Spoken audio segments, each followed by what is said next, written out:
everyone. Welcome to Here on Earth. My name is Marley Daintree. I am your host. I'm here today with two very special guests, Joel Rafidi and Yerasimos Stilianessis.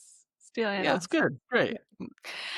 Joel and Yerasimos are truth seekers, coaches, and educators committed to helping others break through illusion, live with authenticity, and take ownership of their lives. They are the co-hosts of the Here for the Truth podcast, the co-creators of Rise Above the Herd, a psycho-spiritual journey into deeper self-knowledge, courageous action, and living in alignment with your deepest truth, and the co-founders of Friends of the Truth, a private membership community for grounded and discerning individuals dedicated to authentic growth. Blending sharp philosophy, psychology, and unfiltered honesty, Joel brings a creative edge as a writer and a conscious hip-hop artist, challenging conditioned narratives and inspiring radical self-responsibility. With over 2 decades in personal development, Yerasimos fuses human design, somatic therapies, and parts work to help others integrate the psychological, emotional, and biological dimensions of transformation. Together, they offer a rare combination of insight, humor, and practical tools that cut through the BS and inspire real, lasting change. Thank you so Gotta much have for the joining humor. me. Of course. Gotta have some humor, This wild and wacky world that we live in, doing all this deep work. If you lose the humor, I feel like you're missing a big piece of the puzzle, in my opinion. The humor. The humor. Great to be here, Marley. Thank you for having us. Yeah, thank you. So I have been listening to your podcast, I think, since 2021. I think when I was pregnant with my daughter. And I'm pregnant again now. And Congratulations. thank Amazing. you. Is that But number 3? yeah. But yeah, I love your podcast. You've introduced me to so many different people, different ideas, and I really love, you guys' energy and the way that you start the podcast. So I was sort of curious about your own. I've heard lots of it along the way as in your episodes, but now who you are today, what do you see as sort of your turning points and your catalytic moments of how you got here? Well, I was circumcised when I was born, and so that led me down a path. No, I mean, I could go first real quickly, or maybe not real quickly. Take your time, bro. Take your time. Yeah, what got me to this point? I mean, I was born to Greek immigrant parents. My parents came to the United States. And there's a whole story in terms of that, but I won't get into their story.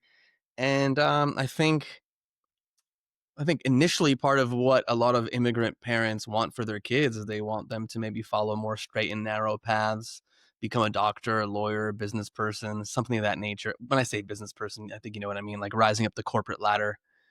And I just realized that wasn't really my path. I did what I had to do. I did well in school. I went to university and I got a job post-college, wearing a suit and tie every day. And then after 2 years, I went, this is not the path for me. And I made a decision. So much of what Joel and I talk about listening to that inner wisdom and answering the call of something deeper within you, there was just something within me that went, this is not the path. I'm not going to continue another 20, 30, 40, 50 years doing this because of what? To check off and something on like the rules of how to be a human being in the world and to satisfy parents or what culture expects of me. I was like, fuck that. And so I began, my journey, and I had always been fascinated by storytelling and acting and cinema. I had been taken on so many journeys as a child watching movies that were pretty amazing. I love seeing Joel smile when I'm talking about this because I feel like he has a joke inside of his head. But yeah, and so I actually wanted to pursue an acting career. I had a dream of being an actor, and I loved diving deep into the training aspect of it. But I think what I really loved the most, I was very blessed with amazing teachers that really got into psychology and human consciousness and kind of mirroring back to you as a human being, like, okay, well, you come to this endeavor as a person and you want to tell stories and you want to be able to access many different parts of you to tell stories, but you might be blocked. You might have inhibitions.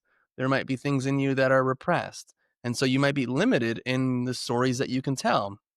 And so a big part of my training was, hey, how can we honor the development process and realize there was more inside of me. There was things that I had maybe disowned within my psyche that would ultimately serve me in telling stories. And so it did, but then at some point I realized that that wasn't the path for me. I didn't really want to delve more into that world and that industry, but I loved the exploration of self that came from it. And so that led me on. That was the next part of my journey, was really diving into that. A lot of self-education, psychology, nutrition. And, obviously we have a podcast called Here for the Truth. And while we are personal development focused and really looking into the truth of who we are, we have our conversations exploring conspiracy and what's really happening in the world. And my first foray into that was 9/11. So I was a junior at university when 9/11 happened. And so I think within 2 years, like a couple years after, or I don't know how much after it, like a lot of the documentaries and things started coming out that I got exposed to. And so 9/11 was like the first big wake up call for me. Like, wait, are we being lied to on such a grand scale? And if they're lying about this, what else are we being lied to about? And so, that began a pretty intense journey of alternative research and being very curious about how this world worked and what was going on. But the thing that really got me going was I came at, let's say, the conspiracy side primarily outside of 9/11 through the health world. I got introduced to like questions around HIV and AIDS in like 2005. I read Dr. Carey Mullis's autobiography, Dancing Naked in the Minefield. And in that book, he challenges the conventional wisdom around HIV and AIDS, around global warming, and around a bunch of other subjects. And I just went like, wait, this dude who's like this wacky scientist who won the Nobel Prize is talking about these things that I haven't heard anywhere else. I need just to keep digging. And so that's pretty much what I did. A lot of self-education and learning, and I went on my own path and, had been working with people one-on-one, coaching and body work and human design. And then I met Joel in 2021, and here we are 4 years later, 4.5 years later, something like that. Mhm. So I tried to summarize that as best as I can and not take up the whole 90 minutes. You're good, bro. It's all yours if you want to. Hmm. Yeah, thank you. I know I've heard you guys ask this on your podcast, but like, what do you think it is in someone that makes them think like I want more than surface level life? Or, I don't know. yeah. Yeah, I mean, I love the classic Tom Montour quote, which is sometimes incorrectly misattributed to Henri Bergot, whatever that guy's name is. But, Tom says some people are just born with a certain level of spiritual immune systems, and that genuinely feels correct to me, that some of us just come in either with more of that rebel archetype in a sense, where it's like we feel when something is wrong, we feel the authoritarianism, we feel deeper the levels and the burden of the inauthentic life. And that core aspect of our soul within us is just like, this isn't right, get off me. And there's this urge to break free. And I think there's just a greater capacity of will, and will is a real thing, and will is something that varies from person to person. And I think, yeah, for me, it's like some people are just on different missions. Yeah, I agree with what Joel said. It's like hard to pinpoint it because I mean, there's so many different people for so many different walks of life with different levels of education. And yet some people that are super, super educated that have all the letters after their names and they are just robots. Mm, But then you have people with letters after their names who went through the academic process and have extricated themselves from it and have seen the world beyond academia. And then you have people who are completely uneducated, and then all of a sudden, like 2020 rolls around, they're like, "Yeah, no, I'm not mm, doing this." So it's Yeah, it's hard it's hard there's to know. no common factor, whether it's socioeconomic or a certain way of parenting or whatever it might be. I think Just some people have that glint in their eyes, and when they get it, Mm, Yeah. And I think there's things that we can't measure, like what is a soul? What is a person? Is there a soul journey? Do we graduate every mm. lifetime? Like, I don't know. I don't know. And but I'm happy with the life I'm living right now and the decisions that I've made, so we'll see. Yeah. Yeah, I remember being a really little kid and just sometimes I don't know, the idea of like going through school and going through university and getting a job that I saw as like a made up construct based around all the rest of culture. And I just feel really like suffocated by that. And yeah, couldn't quite name it. And I But think that, yeah, that's why I've sort of loved your podcast because I'm like, oh, there's all these different like people doing all these different things and there's all these different ideas and there's like a whole world out there of people that have thought about all these things. Yeah, it's great. So what yeah, about you, Joel? yeah, you go. I thought you'd never ask, Molly. I appreciate the question. Um, yes. So catalyzing moments.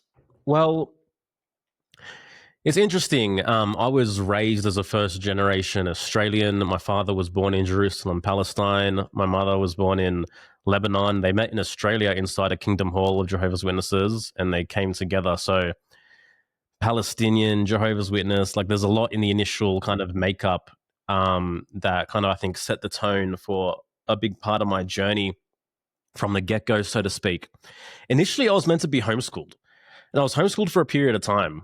And then the Australian government wanted to get us into school, me and my brother. Mm, And so what my parents did, they sent us to get IQ tests when we were like 5. He was 6 and I was 4 or something like that. And so the story goes, apparently, we had IQs in the 130s, whatever like that. I think I beat my brother by a couple of points, so I need to note that. And then based on that, they put me in year 2 at 4 years old. And so I don't think they do it as much these days, but my entire life, I was pretty much 2 years younger than everyone kind of growing up. And this kind of set the tone as well, I think, for me in many ways in terms of the path. Like I finished high school at 16 years old, and then was thrust into university.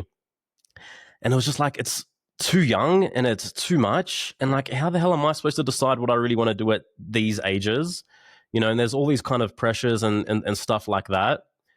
And I felt like for most of my life, I was being groomed to kind of inherit a family business in the construction industry, which felt really good for a long period of time because my father was quite a successful entrepreneur, still is. And it was like, oh, great, there's not much for me to do. There's not much for me to think about. I don't really have to consider my path. And so, like, the early burgeonings of my life, in many ways, it was like anti-self-responsibility. It was like, things are just cruisy.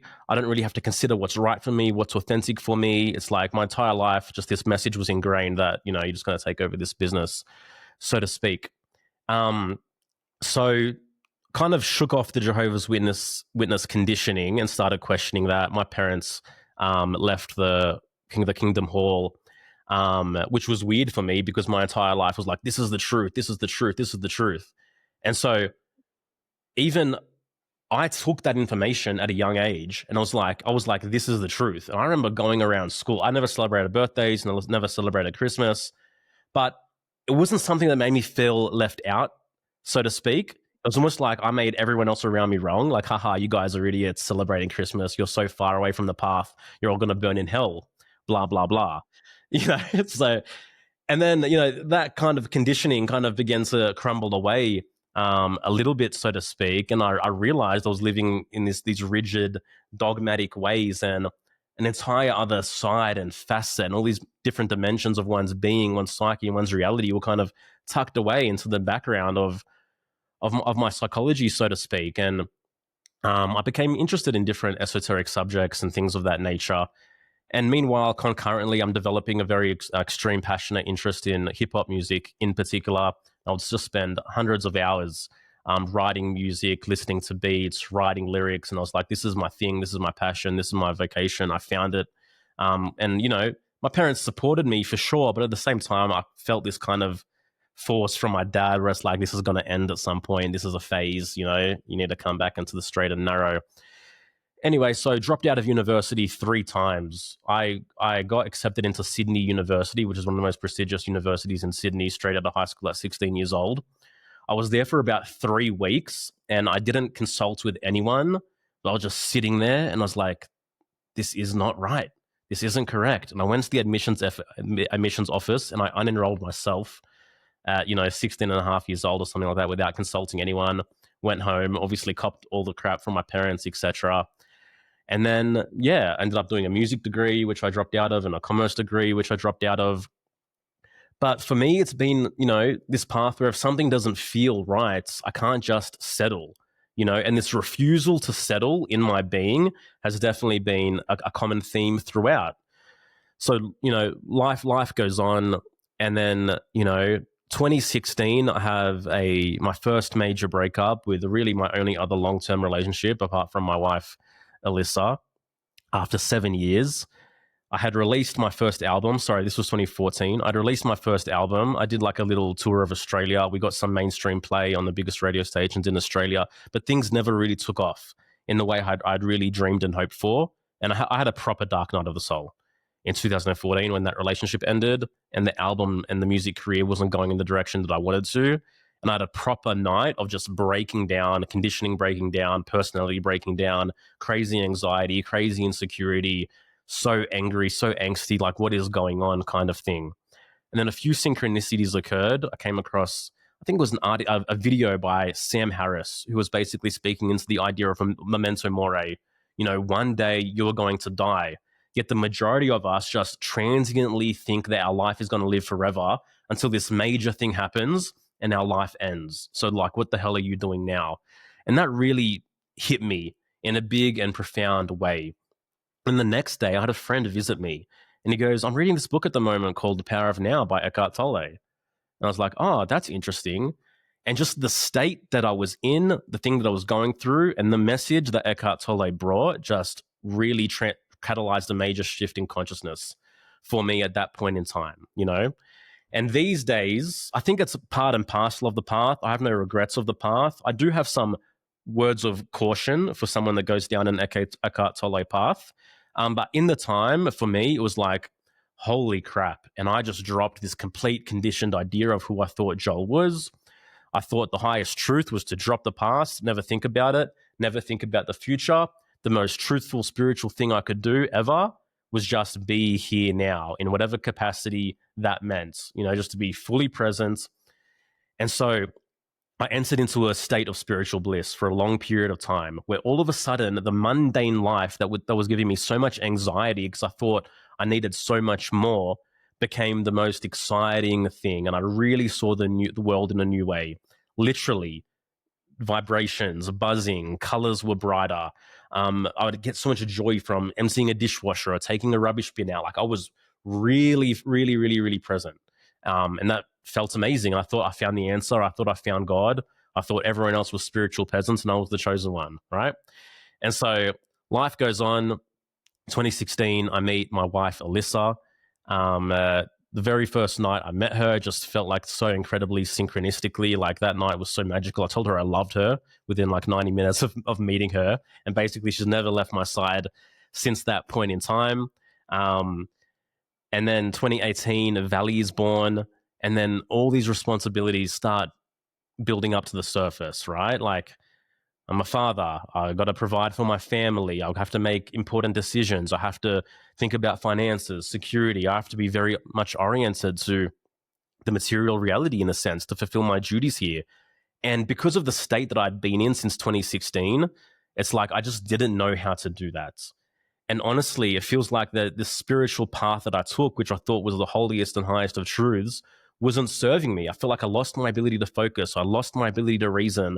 I lost my ability to, like, when my wife was having extreme problems and issues with me, it's like, what are you talking about? What's your problem? Like, just chill out, just be here now, like, so to speak, And like all these bonfires started creeping up in my life. And I was like, holy fuck, something is really wrong with my path, with my reality, with my life. and something desperately needs to shift. And that's when my shadow work path kind of started, so to speak. 2019, 2020, I started then deconditioning from new age spiritual ideals, and started reorienting to myself to reality.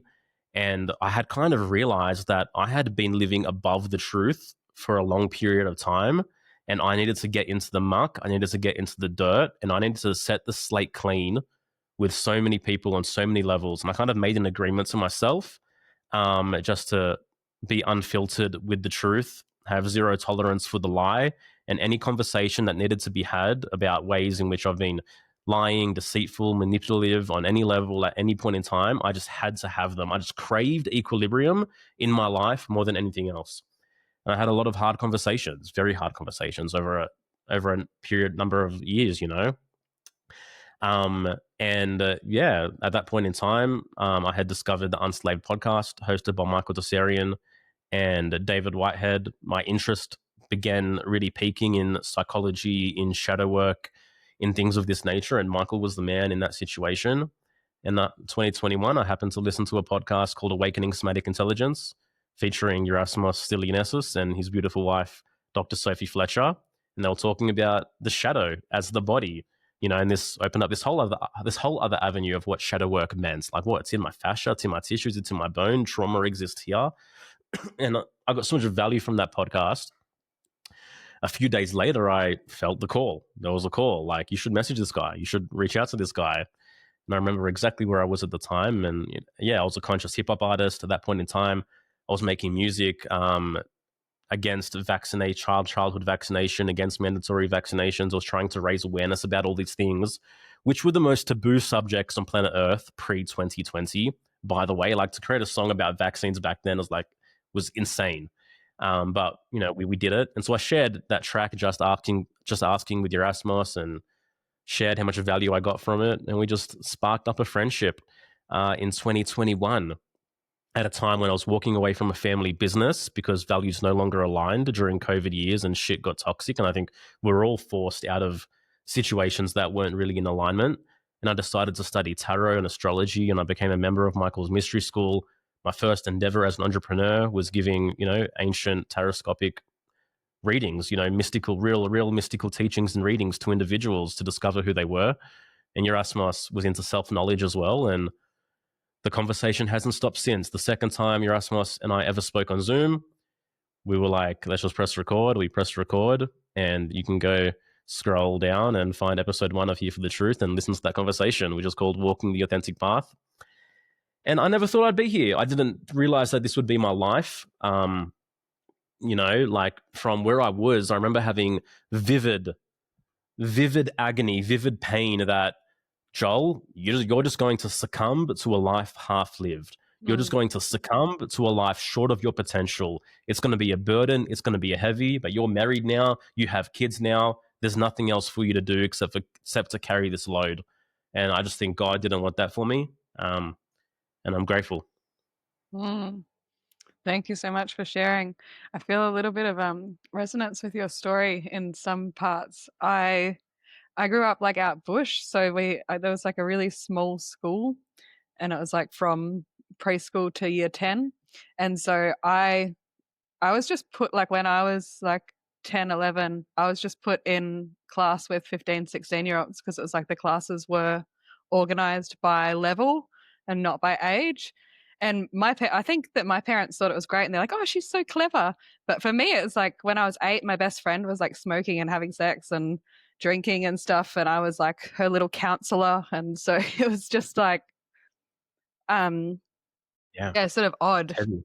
Yeah. It's heavy at that time, for sure. Yeah. Yeah. And then, and in 2014, my first relationship fell apart. And now understanding GNM, I can see like I feel like I went into a full KCT because I like left Darwin and moved somewhere else, and I was like lost and disorientated. And I thought like, oh, I've just spent so long letting this person lead me around that I don't know how to do anything. But now I see it as like a full KCT, that I was so disorientated and I like couldn't find my way anywhere or anything. And then I went to Bali and I met this man who was like this old wellness teacher, but he gave me like a Byron Katie book and a Marshall Rosenberg book, The Nonviolent Communication Guy, and I think he told me about German New Medicine, but he didn't explain it like Melissa Sell did. So I was a bit like, oh, that's interesting, but a bit far for me. But yeah, it's funny. Nice. And then I think, mean, yeah. These journeys are winding roads, you know, and we don't know where we're going to end up. We don't know what the outcome of these weird things that we encounter and do, what the makeup of all that is. But you know, it's what makes it beautiful ultimately. yeah, and I've started lots of degrees and gone to uni in lots of different places and dropped out.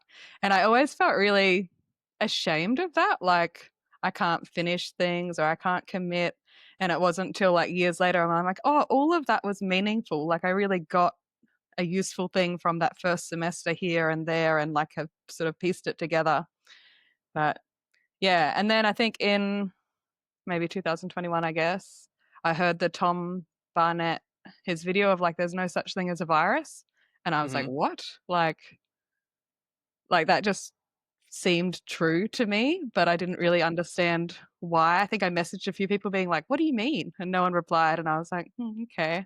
And then I found Yerasimos's Instagram. And then I think I started listening to your podcast, and then you had Melissa Sell on, and I was like, oh my God, this is like, because I feel like before that, I was like, I don't believe anything that anyone, like, I don't believe any of the narrative out there, but I don't know what the alternative is. So I'm still scared. Like, I still I'm don't so know curious what's how you going found on. my Instagram. Yeah. We didn't hear you. What was it? Oh, I said I'm so curious how you found my Instagram. Who knows what I was sharing and posting about back then? No, It was share too much these through days. a mother's group, actually. It was like a baby group that I was in with my son, and one of the women followed you. But Oh, yeah, interesting. Wow, yeah, Cool. That's very that's so cool. cool. yeah. That's the one thing I do love about social media, like how people find each other, like people that come into our world or people listen to our podcast, some of them share their stories. It's like, wow, it's so wild how one person can like make a post or be friends with Mm, someone and then you connect with that person and then that changes the trajectory of your life. You know what I mean? mm, Because of one piece of information that you got from one person that randomly was connected to someone you went to second grade with or something, you know? Like, Yeah. wow. And there's no accidents, right? Like the people that we connect with, the people that we follow, the information that we resonate with, like to me, that's all synchronistic. And I think social media has just been a greater vessel for these synchronicities to occur in many ways. You know, it's a new form of that. mm. Yes. What else when you were telling your story? Sorry, there was something else you said, but I can't remember. Another big one, another like, I don't know, mind-blowing thing that I found on your podcast was like Ayn Rand. I'm not like, um,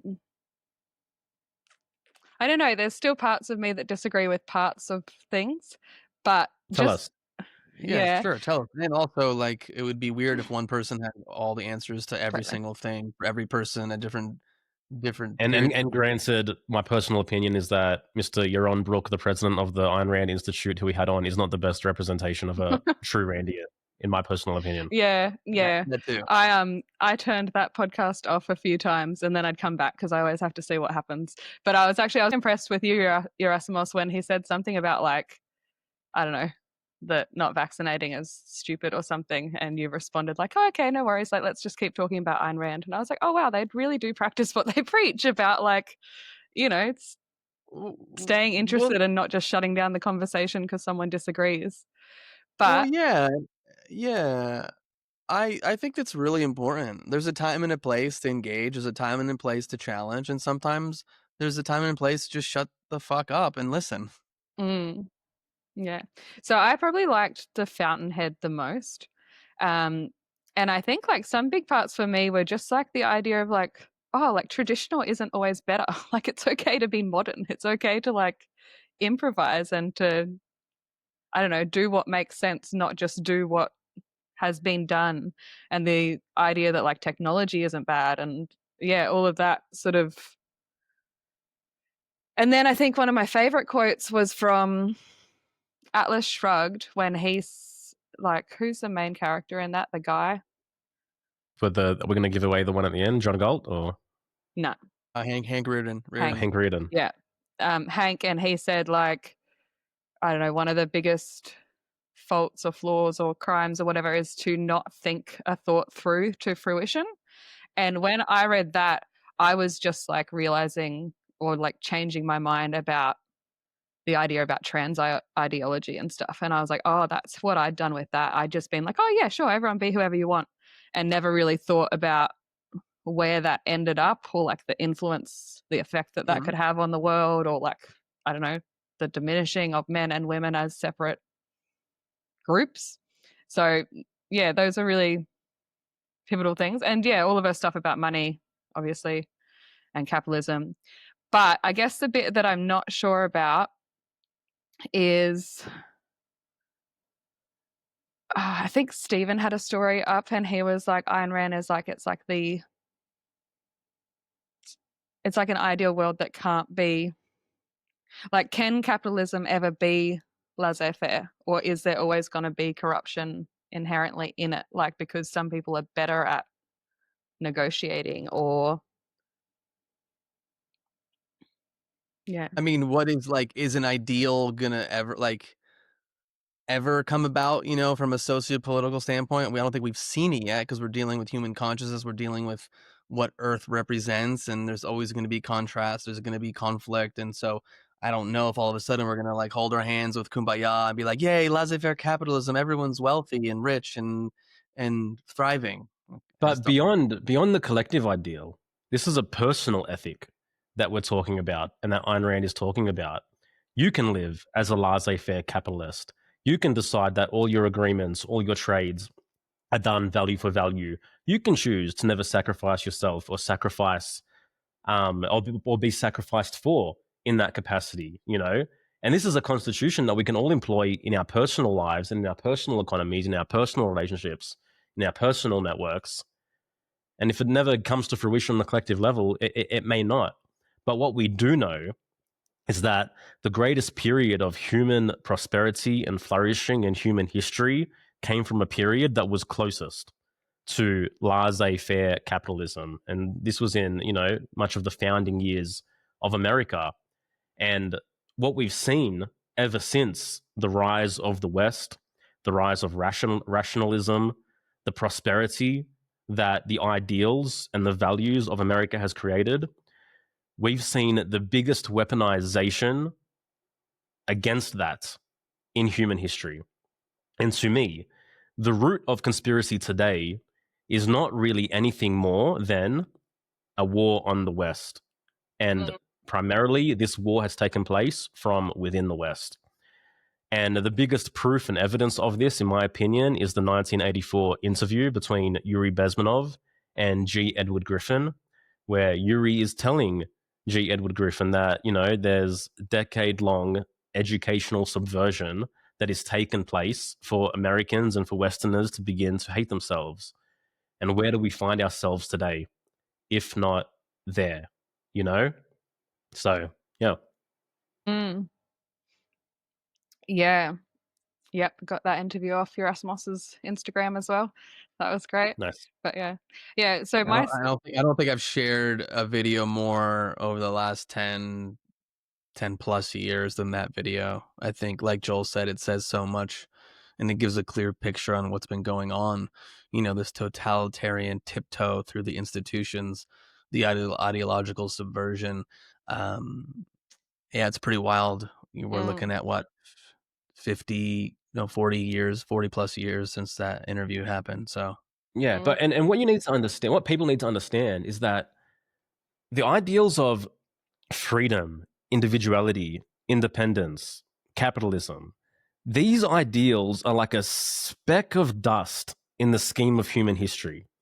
We've had an entire history of feudalism, hierarchy, kings, queens, pharaohs, slave trades, people stomping on each other, whatever it might be. So freedom is brand new for humanity, So even then, I think it's very early days for someone to be like, oh, this is an ideal, or this is unattainable, unachievable, or whatever it might be, Because in the speck of history that it has existed, we can sit here in the luxury of our homes in different countries. We're all in different countries with all these devices that we own, to have freedom, to get to raise our kids the way we want to raise them, to get to purchase the things that we want to purchase, to get to support ourselves, you know, to not have to report to a king or a queen or a pharaoh, whatever it might be, and have this conversation and basically question everything. Like, none of this wouldn't be possible if it wasn't for the rise of the West. Mm, mm. That's another beautiful part in the book where Howard is standing inside and there's a blizzard outside and he's looking around his lounge room, like looking at the warmth and the comfort that everyone is experiencing because of his work. And they're all oblivious, of course, and hating on him for being a capitalist. But I love that. I love that part, that realization. You know, they're all living under the safety that he's created, mm, and he realizes if it wasn't for him, they'd all be on the fucking streets. You know. hmm yeah. So I grew up with a lot of like woke ideas. My parents were hippies and, pretty woke. and and I had a real romanticization of other cultures and all of that. And then my husband is Pakistani and Muslim. And when we had our son, it was the first thing of like, I was like, no, my culture's better, like in this way or that way. Not like overall, but like there were little things that came up that I was like, actually, no, like I actually appreciate this about my own sort of Western upbringing. And and then the same to have a boy, I was like, oh wait, like he's not just experiencing male privilege. Like he's not just like, I don't know, it was just real. And to be like, oh, he shouldn't be ashamed of his white ancestors. Like there's richness in both, and like all of it sort of matters and is important. And I remember dragging my husband and my baby infant son to a Black Lives Matter march. And my husband's father was dying at the time in Pakistan, and we were just listening to all these speeches about how the lighter your skin is, the more privilege you have. And I just felt like, oh, I'm I've got something wrong here. Like this isn't it's not that simple, and this is not making sense. But yeah, it was Yep. And we see this romanticization of the past, of other cultures, we see it happen all the time. And we take for fucking granted to the nth degree what we have and what has been created as a result of Western ideals and Western values. Like those people marching down the streets, they wouldn't be able to march down the streets in some of the countries that they're marching for in the very first place, you know? And it's just the total exploitation of like the entitled child, so to speak. yeah. And the year before I had my son, I remember that we were living in this in like an Aboriginal community, and there was an election, and I felt like I was like telling people, oh, it's all so cringy now, but I was telling people like, you should vote for the Greens. Like the Greens will help you. They like the Greens are the ones that, and I remember all these people in community just sort of looking at me like, we don't even know who they are and we don't care and they don't have anything to do, like they don't really have anything to do with us. But it was like me thinking like, oh, I know what's best for you. So it was also like this total like, Such a good white liberal. yeah, like I'm so woke and kind that I'll just like tell you how to live your life. And yeah, and again, it was like years later thinking back to these conversations and being like, oh wow, that's yeah. Yeah, but that's the thing. We have to have compassion for ourselves. We all come from somewhere. We go through different stages of our growth and our evolution, and that's natural. No one just wakes up at 3 years old and understands the secrets of the universe and what's happening in the world and can decipher and discern the nuance of geopolitics. Like this is life. Mm, And so we look back and go, "Oh, interesting. So interesting that I thought that they said that I behaved that way." And so, like, unless you're open enough to change, there's so much rigidity that comes from that, you know what I mean? And so, like, I wanna be around people that are consistently, yeah, sure, you can have your convictions, but are open to going, this sounds more rational than what I've been taught to believe. Let me follow this thread and see where it brings me, where it takes me." And then, like, rinse and repeat. Like, I don't ever want to feel like I have it all figured out, because that to me is a signpost that I'm missing something. Yeah. And like, I mean, how much self compassion comes into the reality that most of us have endured 14,000 hours of government indoctrination Mm, to come to the conclusions that we came to straight out of high school and our original political affiliations and leanings and all the rest of it. Not to mention, we never saw a true political or government institution or representation of Western ideals. It's even on the Republican conservative side, it's always been, you know, completely flawed, completely, you know, backwards, like, and all that has been real and intentional. So it's like, it's going to take some time for you to find certain paths, for you to find what real values are, what really resonates.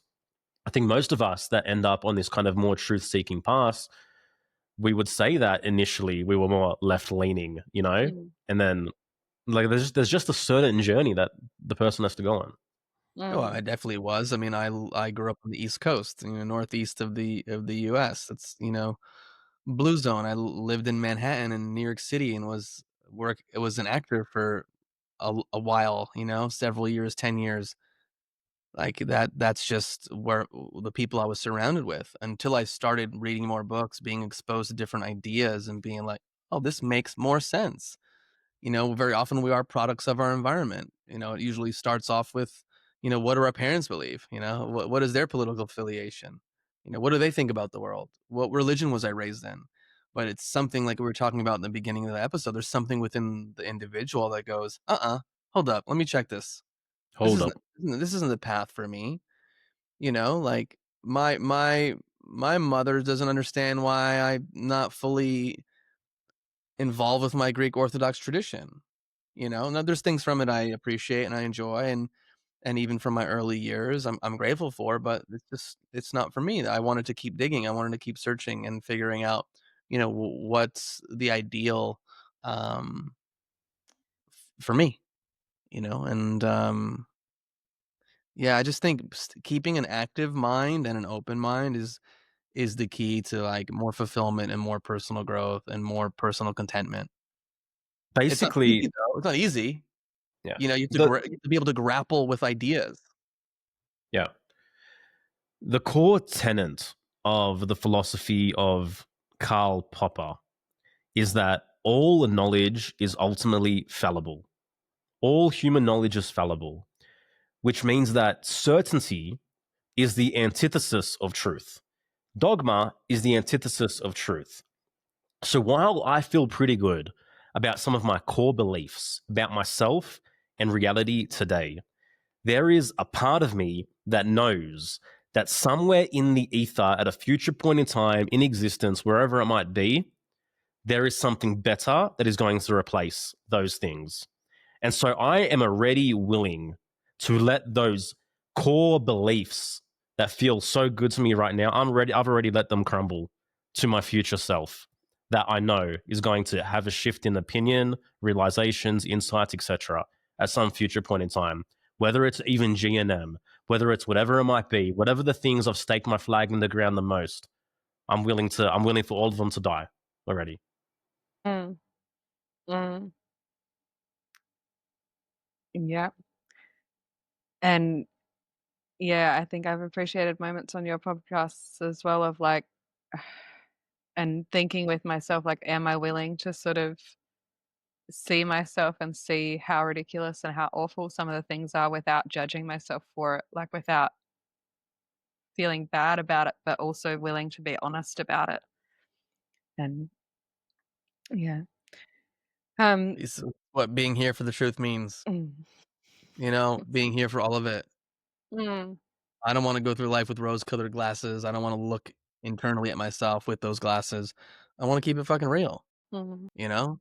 If I'm not behaving in a way that's in alignment with, let's say, who I want to be, or who a part of me views myself to be, I got to recognize that and mm, then feel the discomfort of behaving in a way that isn't filled with, say, let's say, integrity, or isn't a personal ideal. And so I think like having the capacity to feel feelings and feel discomfort is important. is Mm. something that's going to guide you to a greater evolution with yourself. And something I talk about often is like, look at all the ways that we are distracted from that inner truth. Mm. I mean, look around you. The internet is filled with millions of things, the external world, all the devices we have, all the substances that are out there. Busy being busy, busy, busy, busy, busy. As opposed to, you know what, let me go take a seat on my couch for 20 minutes and not do anything. Not pick up a phone, not pick up a book, not even meditate. Just sit Mm. there and pay attention to what's going on. What thoughts are coming in and coming out, and what feelings are bubbling to the surface. And do you have the capacity to actually to meet those feelings and to let them be what they are? And it's not about wallowing in your emotions, but it's about having a curiosity to go like, what's happening in my inner world? Can I build a more conscious relationship with what's going on inside me on a psychological level, emotional level, on a sensation level, and be curious, like, why is that? That's interesting. Yeah.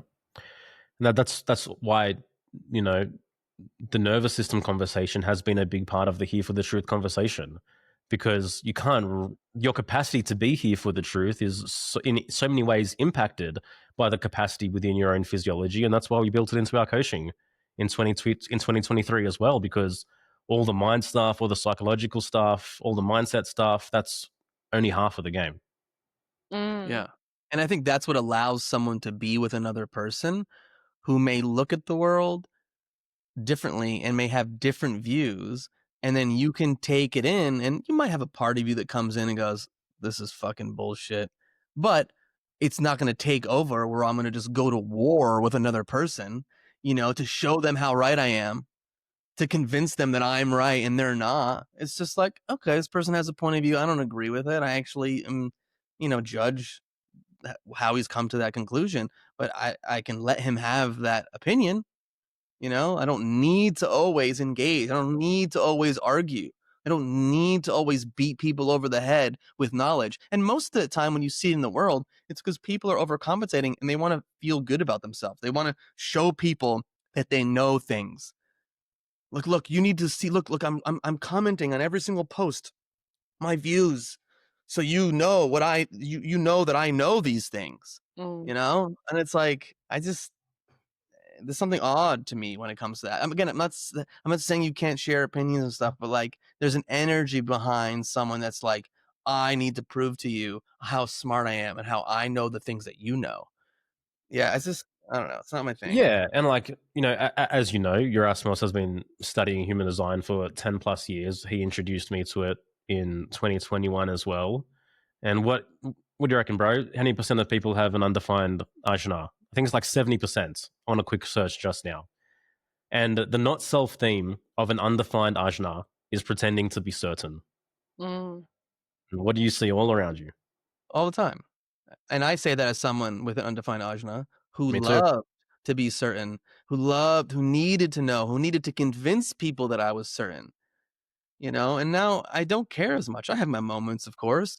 I don't care as much Yeah. because I And think as you're more comfortable with who you are, as you go on this journey of individuation, on your, on integrating lost aspects of yourself, building more capacity within your nervous system, you realize that peace and harmony matter.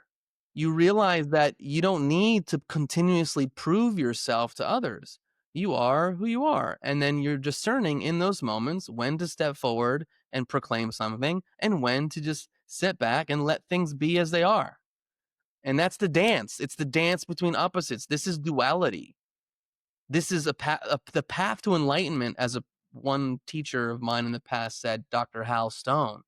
He's like the ability to dance and navigate opposites. It's not, oh, let me just sit at the top of the mountain and, disconnect from society, close my eyes, and then, dissolve into the universe. Sure, that's an experience you can have, but, doing that, while you're on the highway, the 405 in LA is going to cause you to get into a car accident. You know what I mean? So like we're human beings, we're social beings, we're engaging with one another, we're dealing with our environment. And so how do we dance with the complexity within, as opposed to being rigid and completely repressing one side of the coin? And so this is why I'm such an advocate of like parts work. Not that it's like the end all be all, but just really understanding the multiplicity that lies within, and that duality is built in to this world. And so it's as within, so without. And so we look externally, we see duality all the time. We see night, day, cat, dog, whatever. We could just go down the list. Sunrise, sunset, wave in, wave out. Like it's built into the Yeah, cosmos it's itself. built in, and so it's built in within us as well. And so we over-identify with ways of being, and we lose the gold and the gifts that exist on the other side. And a lot of this is happening during the personality development process. Depending on our primary caregivers, depending on our culture, depending on society, on top of, let's say, our maybe more ingrained patterns that may come from, let's say, our astrological chart or human design or whatever. I mean, all that stuff kind of plays together to kind of create this tapestry of who we are. But the path forward, the way forward is to like embrace as much of who we are. Yeah, we're gonna have our kind of default ways of being. Like I'm gonna be me. There's an essence there. But within that, you can play around. You don't need to be so pigeonholed in one area. Like I don't want to just be a people pleaser and have everyone like me and love me. I could have my moments where I'm conscious and aware and of people, and I'm kind to people. And then there's going to be a time in my life where I set a strong boundary and I say no very clearly. You know what I mean? So it's like I think individual personal development work, inner work, is being able to kind of dance with this and navigate this. It's not like I have to be only this, and I have to ignore the rest. The thing about human psychology is that dogmaticness and rigidness in some ways feels safer than the open exploration of the terrain of one's psyche. And this is why the masses line up for religions. The masses line up for a guru, tell me what to do. The masses line up to ChatGPT, tell me how to live. The masses line up for all these ways that have them avoiding thinking for themselves. Like, imagine how my personality would have developed if I was just a Jehovah's Witness my entire life, right? Most people don't break free from that kind of conditioning. Yet that is the state of the masses. And when one side of the personality is completely suppressed and devoided, what do you think is happening? This is where shadows are cast, right? This is where the dumpster of the psyche is just proliferating with the most incredible stench you can possibly imagine. And then we look all around us and we see all this suppressed rage, suppressed anger, wars, arguments, online comment sections, in crazy polarization, etc. Because of this unexplored shadow. Mm. Yeah, it's been interesting to see so many people become Christian, particularly, but religious, and I feel like I feel like I've honestly had moments of being like, oh, I should just go to church. Like maybe if my husband wasn't Muslim, we would have done it because I would have been like, oh, just someone organize something for me, tell me, like. And also, I want to say here, this is my opinion. You don't have to share it. Like, there's nothing wrong with going to church. Okay, there's nothing wrong with like wanting community and having a space to connect. It's the rigidness and the dogma that I have an issue with. You know what I mean? Like, that's the challenge. Oh, this religion has the truth, and everyone else is a sinner, and everyone else is wrong. It's like how Joel was in high school or whenever that was. About Jehovah's Witness. Like, no, that's not. To me, that's not. Yeah, but I was willing to stand apart, and I was willing to stand alone, but beside despite mockery, I think that was important. Yeah, but I think that is important. Especially when you're young. If you're 50, it wasn't the majority. The majority didn't hold my opinion. If you're 50 or 60 years old and you're like that rigid, there might be an issue. But to explore that part of you, and that's your essence, though, bro. Like your essence has that quality as well. Kind of standing apart and being having convictions in what you believe in. There's nothing wrong with having convictions. Yeah, it's just what's on the other and side. I mean, with these great messengers, whether you want to believe they were real or whatever it might not be, like Jesus, Buddha, whatever it might be, like they never said follow an organization. They never said follow these multi-generational structures of dogma. They gave very clear, simple, profound messages. They said, this is a message, this is a gift. And those messages and gifts are real and they're awesome and you can integrate them into your life. You don't need to have all the rest of it, you know? Mm. Yeah, it's interesting what you guys talk about as well, like the shadow side of New Age stuff and what you were saying about Eckhart Tolle. I feel like that is something like, I don't know, yeah, like this idea of just surrender, but if it comes at the cost of taking any action. Like, I remember that, do you know that movie, Train Spotting? But It's like, yeah, I yeah, loved it. I mean, I saw it I've a yeah. never long seen it. time ago, but yeah. Yeah, and the author Irvine Welsh, I really like. I loved all his books, but I remember he had this one rant about religion, and it was like saying how bad all the religions are, and then at the end, and he was like, "And Buddhists are the worst," because he was like, because it's all this like, not that I'm saying this whatever, but this was his rant of like, it's like just accept everything, just be okay with everything. Don't ever, you know, feel discomfort or feel angry or be motivated to do Yeah. something. I mean, objectively speaking, religion probably has caused more death on earth than anything else, in terms of my religion versus your religion. So that's just a fact. And I mean, beyond religion, you can call it rigid self identity. Yeah. Yeah, because you can apply the same thing to politics. Mm. You could assign the same Atheist. thing to, whatever. Think of any ideology, like your view on vaccines. There could be a rigidity on both sides, so that's going to Yeah. cause you to behave in a certain way. My dogma needs to spread across the earth, even at the cost of your life. Mm, Yeah, That's where these things ultimately boil down to. And we saw it again during the COVID years. mm, My dogma needs to spread across the earth, ultimately at the cost of your life, because you have a different opinion. You probably do deserve to die. mm, yeah, mm, exactly. And then again, each individual, as we're 5 years in, or a little over 5 years into the whole COVID fiasco. You got to realize, like, what really matters to you. What do you want? Like, do you need to agree with every single thing with your brother and your sister and your mother and your father? You know what I mean? Like, I'm not saying you have to spend all your time with these people, but like, what really matters? Can you find common ground with certain things? Like, yeah, And that comes down to your value system, the relationships that you build, the actions that you take, the words that you say, the words that you don't say. If one doesn't know their values, they're not going to know why we do anything. So mm, you got to know what you actually value in your life for mm. real. I think one of my biggest fears and like, yeah, like one of my biggest fears is like, what if I die one day and my children don't even really understand who I am and what I believe in? Like, because, yeah, like I feel like we homeschool and we have our beliefs, but we don't really know that many people in person that share any of that. And just as you guys are talking, I was sort of thinking like, yeah, it does feel sort of frightening and iffy sometimes that like I'm teaching my son all these things about the world and my daughter that like the majority of the people around us disagree with. And it's like, like it's odd sometimes and it's sort of, I have moments of feeling like these children are amazing, they're brilliant, like they're so free, their life is great.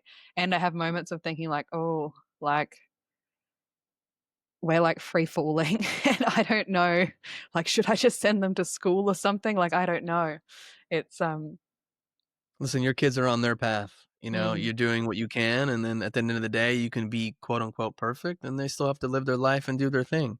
But what you said earlier, you said if you pass away and then they don't know who you are, I don't like know what you, she believes in, what she stood for, but you got a podcast now, Marley, yeah, so I they can can listen listen to to it. yeah. that. Well, that too, but That's I was true. even thinking like, you can record anything, and Yeah. and have it somewhere and put it on your computer with a file that says for my kids, I don't I know. had I had a similar line of thought the other night actually, and I was like, but I've got 254 episodes where they can go listen to Daddy, they can go Mm, get to know Dad, mm, and I was like, that's pretty dope. Yeah, mm, that is cool. I mean, that's part of the legacy. And again, we've had this conversation before. We have no in 100 years, we'll hear for the truth. I mean, who knows by the time this is all said and done how many episodes we have done or how many episodes you have done. but like, will this still be around? Like, will there be an internet? Will there be something completely Mm. different? Will people, 200 years in the future be like, oh my God, look at that shirt Yerasimos and Joel are wearing. That's weird. People Right, wore it's not. shirts like that. You don't have to wait 200 years for that. Everyone's thinking it now. Yeah. What are you talking about? We're wearing a t-shirt. Let's make a good joke. But no, but it's interesting to think about. Like Yeah. where that's gonna be. And it's also cool that like someone's gonna unearth some old hard drive in like some back room and be like, what is this? And then Mm. like find a way to like plug it in. And then these things called files are gonna come up that are probably gonna be in their brain or like on a button on their arm, who knows? And then Mm. you're like, oh my Crazy. God. And then just an episode of a podcast? What's a podcast? You Mm. know what I mean? They might not even know what a podcast is in 200 years. So How do you guys feel then, and like has it changed since you started, but how do you feel about having, 250 hours of yourselves recorded? Because like I've had more some than that. moments of being like, oh God, like I I don't I don't really think about that kind of stuff. I like yeah. it's weird. I like I'm sitting in my room right here. I get on a computer with Joel and we have a conversation. It goes out into the world. Like I kind of forget. And I'm Mhm. not I'm not really a self-conscious person. That's not really my thing. I think it's beautiful. It's this living archive of our own personal development journey. And it's so apropos that episode 1 was called Walking the Authentic Path. And that has just been the energy and the ethos that's been driving here for Yeah. the truth ever since. And you can go watch episode 1 and we're completely different people. Physically, mentally, emotionally, spiritually, energetically, we are not the same person. And no man steps in the same river twice, as Heraclitus says, right? And I think it's a beautiful thing that's out there for the public, and people can go scour old episodes and just witness a transformational journey in real time. Yeah. I think it's really cool. And Yeah. what are some have you had any challenges or wobbles of feeling like podcasting's hard, or have you just loved it the whole time? I think I don't know. Joel, you can Not answer. really around podcasting. Mhm.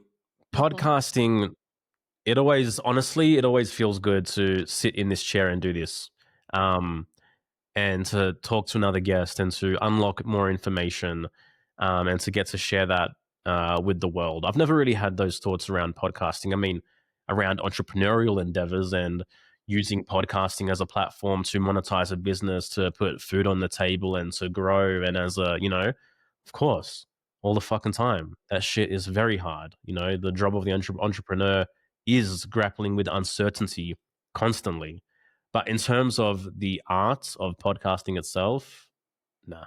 Yeah. I love just showing up and having conversations. I'd be Mm. doing it Yeah, I if really if it wasn't appreciate. a podcast, if we just met with someone in public, I'd be having conversations. Mm. I've appreciated your posts about life being hard and leaning into it, because I think there's this other sort of narrative of like, um, I know everything should be easy, and if it's hard, you're doing the wrong thing, and it should all just be flow. And yeah.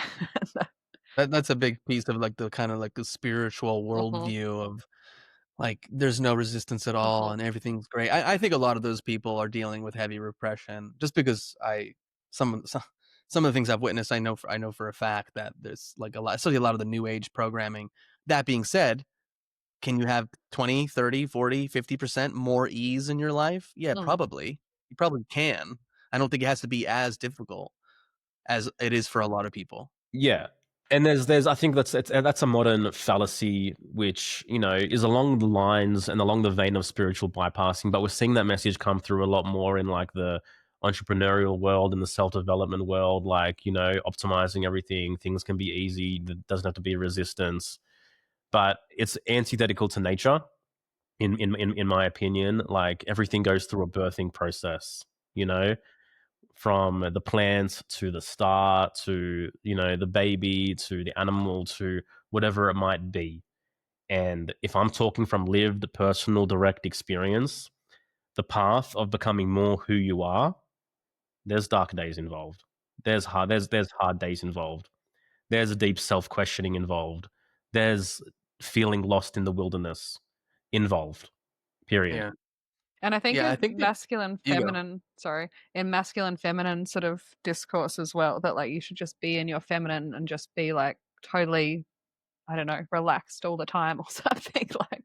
It's overly simplified too, the Mm, polarity teachings as well. I mhm, mean, we're much more, again, complex, and then if you bring in the G&M piece and people are constellated differently and, like what one person's gonna be like 100% masculine and the woman's gonna be 100% feminine, and all of a sudden you're gonna frolic in the fields with your fucking goats and your cows and your children, and everything's gonna be perfect.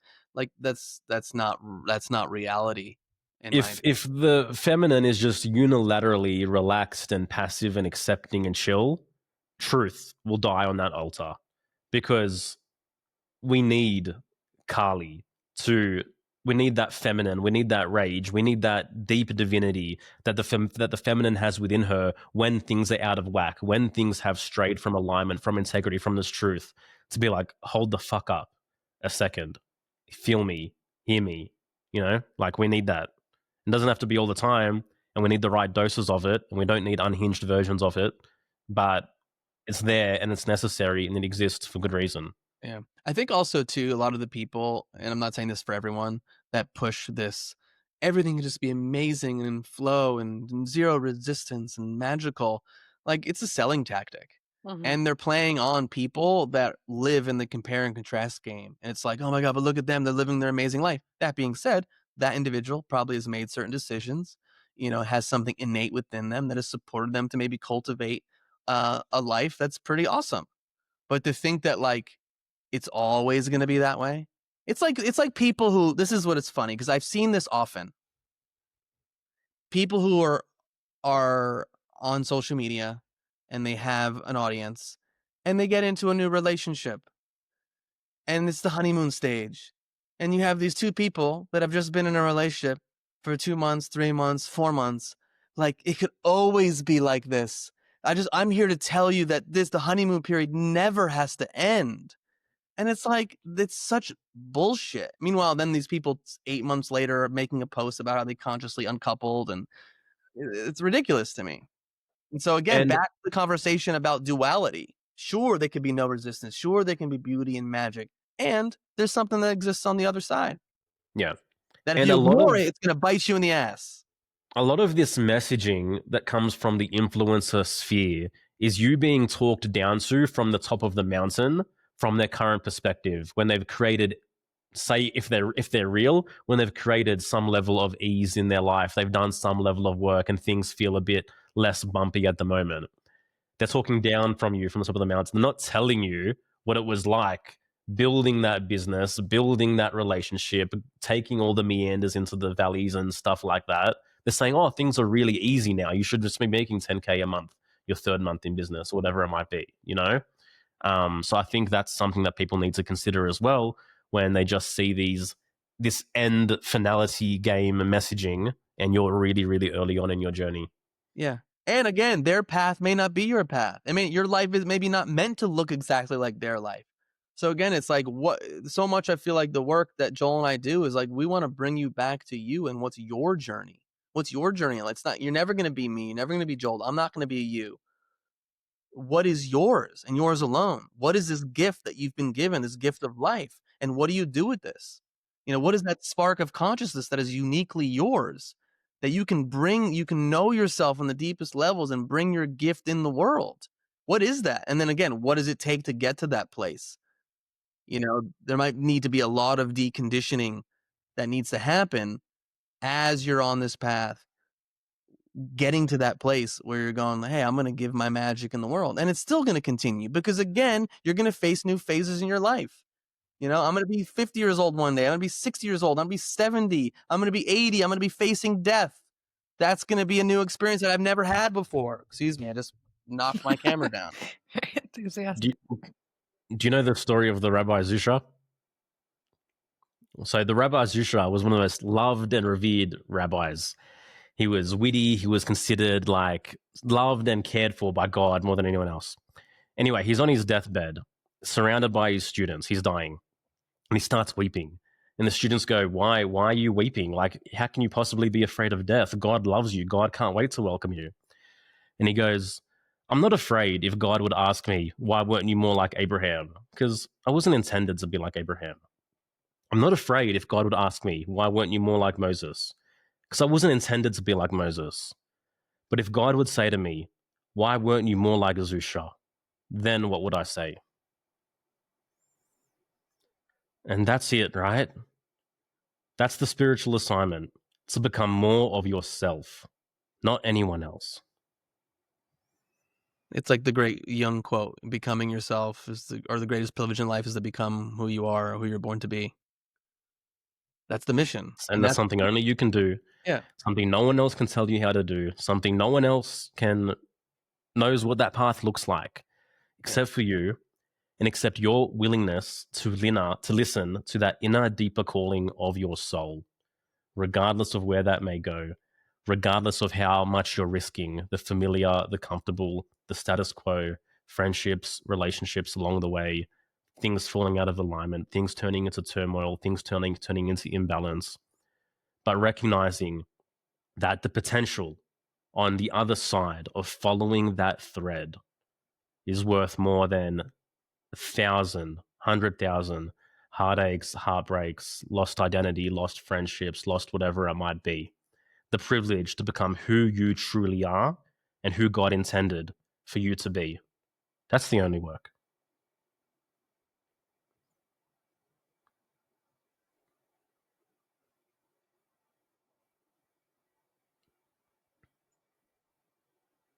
Yeah, it's a beautiful message. I can't I listen to it and think of my children, and I guess the only way to teach them is to do it yourself. Um, Yeah, yeah. first and foremost, that's You're where their it starts. curriculum. Mm, Jung, the greatest burden the children carries is the unlived life of the parent. Think about that as the greatest impactor on your child. The shit you didn't do, the mm, calling you didn't follow through on. mm. Yeah, I think another thing that I've sort of really wobbled on with parenting is the idea of like, especially after one of your podcast episodes, who was the guy that was all about like treat children as Aaron Stubble. equals? Yeah. Um, and then there's this other part that's like, or does your leadership sort of provide them with safety? Like, It's both, in my yeah. opinion. It is both. Children need a level of containment and safety and guidance, and again, I say this not from personal experience, but from observation. Yeah. I don't think it's a free for all, you just let your kid do whatever the fuck they want. Mm, Aaron's question is simple. Where does that guidance come from? Does that guidance come from a place of tyranny? Or does it come from a place of genuinely trying to connect with the child, their values, their interests, their reason? All that any of us would simply want for ourselves. And it's actually a much harder path to walk as a parent than simply being know this, yes, that, bed now, listen to me this, listen to me that. I don't think it's mutually exclusive from containment in my personal adoption. mm, mm, Real leadership is being able to explain the why mm. according to the child's level and the child's interest. That's real leadership. And then I find with myself a bias of like, if their interests align with my interests, that's a lot easier to do than rather than if they are interested in something that is, yeah, yeah, I mean, that's like humans yeah. too, like, it's nice when your partner has, like, similar not all the same interests, but similar as opposed to completely opposing, Mhm, is where a lot of friction can come about unless you learn to go, "Hey, I'm me, they're them, they do their thing, and I do my thing." Yeah. But ultimately, the best possible life to the child comes about by them ultimately having a frictionless relationship with the pursuits of their interests. mm, Because that's all they're going to do in their lives. That's all I want for my kids ultimately is to frictionlessly pursue their interests and fully believe that they can cultivate them and nurture them and bring them into reality and make great careers and vocations and become masters, you know? And mm, so I think that's something to consider. mm. So, yeah, so my son is really into watching like games on YouTube and like watching like young men play games. and I feel real resistance to it because it's like, oh, I don't like the sound, I don't like their voice, I don't like it. And then, um, and then sometimes he's sort of frightened by something that is seen or confused by something that they've said. So then I'm like, oh, like, should I? How old? How Yeah, old is he? he's 6. Yeah, Well, I mean, don't just disregard your intuition yeah, about something that they're watching. Make sure you're clear. Make sure you're very clear that no, this is a problem. mhm, No, this is my house. There's a boundary. There's a certain level of, discussion or discourse or quality of content. Or, if these people are being rude or violent or whatever it might be, you're allowed to have boundaries and express those boundaries. But the question is, how do you do it? It's mhm, like, Mummy's got a bad feeling about this. I don't think it's age appropriate for you right now. I understand you really like it, and I'm not doing this just to, tear it away from you. But I mm, think based on where you're at and based on what I'm feeling, this isn't the best thing for you to be watching right now. How about you try watching something else and encouraging in a different direction? yeah, But don't discount your intuition. You just need to be clear about where that's coming from for sure. yeah, yeah. We have actually, we've stopped watching YouTube, and he is understanding and open to it when I explain it, but then sometimes I feel like, "Oh, am I?" Like, I don't know. Do I just not understand? Am I just putting my own judgments on it? It's hard to Have you watched it? Have you spent time alone watching it by yourself for 40 minutes? no. No, no, and that's the part that I feel like I'll sit down to watch it with him and I'm like, "Oh, I don't want to." Like, but yeah, Yeah, I get it. yeah. Well, thank you so I mean, much. yeah. No worries. It's been a pleasure. Thank you for having us. Yeah, it was lovely to meet you guys again. I, spoke to you very quickly your first round of, I remember. uh Remember it. We remember it. Yeah. I'm so happy that you're doing this podcast. thank you. Thank you. Hey, it's great. Yeah, it is great. It's so much fun to, I don't know, to reach out to people and to sort of have a reason to connect with them and talk about things and ask them all the questions that I've had and then to, like, share their work with, and, there's been so many podcasts where it's like, I've sent it to friends or I've sent it to family and I've been like, "Listen to this," and they never do, but now that I've got a podcast, they listen to it, so I can I feel like I can share ideas. Yeah, that's great. Yeah, that's And really cool. what you just said it, like in a Randian sense, this is a very personally selfish endeavor for Mhm, you. mhm, You want to have the conversations. You want to talk to us and your previous guests. There's information that you want to know. You want to tease out certain things, right? And mhm, that's how it was for us as well. It's like we want to do this. This is a mm, selfish pursuit. mm. Yeah, yeah. Yeah, it's great. And also, like as a mum with small children, it's like these are like the most adulty conversations that I get to have. So that's lots of fun. There you go. Yeah. There you go. Mm. And you just build your network too. I mean, that's the awesome thing about having a podcast is that you connect with people from all over the world, and get to have really cool conversations. And then it's like they become your friends often too. Sometimes, Yeah. depending on what happens, you have these conversations with people, and then you go to these events, and then you connect. And I mean, like our world has completely changed since 2020. And congratulations, you discovered us, you listened to us, you gleaned some inspiration. Beyond listening to us, you took home the message to be courageous, to be brave, to take action on the things that really matter to you. And you did something. You followed through when 99% wouldn't follow through. And who knows where this goes. But Mm, potential doesn't exist if you don't do anything. But you've done something now, and there's potential there. That's And mm, exciting. you just stick with it and stay consistent, and that's the name of the game. mm. Thank you so much. Is And then there keep doing it until it's no longer enjoyable. anything? Like if you Yeah, I'm gonna have a baby next month, so I don't know how I'll feel postpartum, but maybe it'll still be like exciting to have adult unacceptable. You conversations. should be doing a live podcast as you're giving birth, Molly. I'll do a podcast about birth. Yeah. Is there anything else you would like to say? Are you guys what's happening with Rise Above the Herd now? It's self-paced? Or There's two pathways Mhm. currently. So Rise Above the Herd is available now as a 10-week self-guided course, and you'll get incredible value from that. Or there's a 6-month mentorship version, which is fully immersive and twice a month alongside Rise Above the Herd. You get to chat to Yerasimos and myself. You get to dive deep into human design. You get nervous system live support from Sophie Fletcher. You get one call a month from her as well. And basically, that's for the individual that wants to go all in and really take complete ownership of their life and change the trajectory of things. But I think you can get great value from the self-guided version as well, depending on the constitution of the person. But yeah, hereforthetruth.com is the home for our podcast and all our offers. And if people resonate, I suggest that they dive in for sure. Well, thank you so much. Thanks, Marley. Yeah, it's great to be here with you. Yeah, lovely to see you both. Goodbye. Bye. Take Take care. care. Thanks for listening to Here on Earth. I hope today's conversation gave you something to think about. If you enjoyed this episode, please share it with a friend and leave a review. You can find me on Instagram at hereonearth_podcast. Until next week, I hope you enjoy your time here on Earth.